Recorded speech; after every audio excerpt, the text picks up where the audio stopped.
Et ce qu'on veut, c'est que eh bien, la transformation du bois, elle puisse se faire sur notre territoire parce qu'elle crée de la valeur ajoutée et c'est bon, c'est même indispensable pour nos entreprises. Et le bois, on y croit.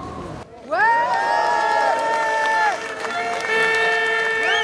Mesdames, Messieurs, la France vous regarde et la France est fière de vous. Parce que la forêt, c'est le patrimoine. La forêt, c'est l'innovation. La forêt, c'est l'avenir. Et moi, je peux vous dire que grâce à vous, il y a 500 000 emplois qui sont créés, qui sont pérennes dans la France des oubliés, la France qui souffre, la France qui a besoin de vous et qui a besoin d'enraciner l'industrie du bois chez nous.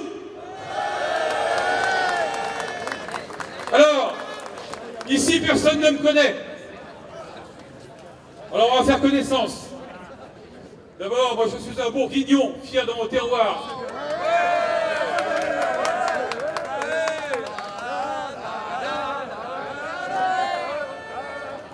Alors pourquoi est-ce que je vous dis ça? Parce que nous, on a une industrie de la tonnellerie qui est exceptionnelle. Tous les pays étrangers ne sont jamais arrivés à sortir des morceaux de bois comme les nôtres. Et c'est pour ça que chez nous, on fait du bon vin. Et ce savoir-faire, il faut le défendre. Alors moi, je m'appelle Édouard Ferrand. Je suis un nouveau député européen, élu le 26 mai dernier. Et je peux vous dire que, en tant que député français au Parlement européen, je suis à la commission Agriculture, Développement rural. Et que le problème, c'est pas là. Le problème, il est là-haut, après la gare du Nord, en direction de Bruxelles. Parce que c'est là-bas qu'ils refusent de vous aider. Et si vous ne l'avez pas compris, moi j'étais ce matin en commission agriculture à Bruxelles. Et je suis parti parce que je me suis dit, il faut que je sois avec eux. Parce que le problème de votre problème, c'est Bruxelles. Pourquoi? Parce qu'ils ont décidé, la semaine dernière nous avons eu la présentation de la PAC 2015-2020. Ils ont décidé de ne pas parler des grumes. Ils ont décidé de laisser faire le libre-échange. Ils ont décidé de laisser mourir nos territoires parce qu'ils n'ont pas compris la spécificité du bois et des scieurs français.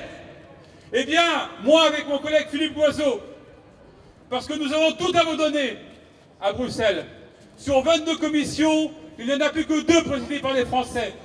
La France n'existe plus dans l'Europe. Il n'y a plus que 5 députés français sur 45 représentants européens à la commission agriculture. Pourquoi? Parce qu'ils ont vidé la commission agriculture. On est entre le marteau et l'enclume. D'un côté, il y a le commerce international, les traités de libre-échange, le traité transatlantique, des traités qui nous menacent directement avec les États-Unis, le Canada et le Mercosur. Et de l'autre côté, il y a l'environnement qui nous met des réglementations épouvantables et qui menace même la survie de nos populations en France. Voilà, aujourd'hui, malheureusement, l'agriculture, la filière bois à Bruxelles, elle est complètement éclatée. Et c'est pour ça que lorsque je vois partir nos grumes, nos essences rares, nos chênes qui partent par porte-conteneurs, direction la Chine, dans des sociétés qui sont subventionnées par l'Europe, c'est notre savoir-faire qui est pillé et qui revient chez nous dans des parquets. Là, on a perdu notre savoir-faire et notre plus-value. Eh bien ça, la France s'est couchée. La France s'est couchée. Aujourd'hui, malheureusement, nos gouvernants n'ont pas pris conscience qu'il fallait mettre en place une clause de sauvegarde. Eh bien moi, Édouard Ferrand, avec mon collègue Philippe Loiseau, nous sommes là pour vous dire que nous vous défendrons jusqu'au bout. Parce que le territoire français ne doit pas être dépossédé. C'est en France, notre savoir-faire, c'est la filière bois, la forêt, le bois, le papier, 500 000 personnes. Eh bien on est là pour vous défendre. Et je peux vous dire que la manière dont je vous parle aujourd'hui, c'est la manière également dont je leur parle.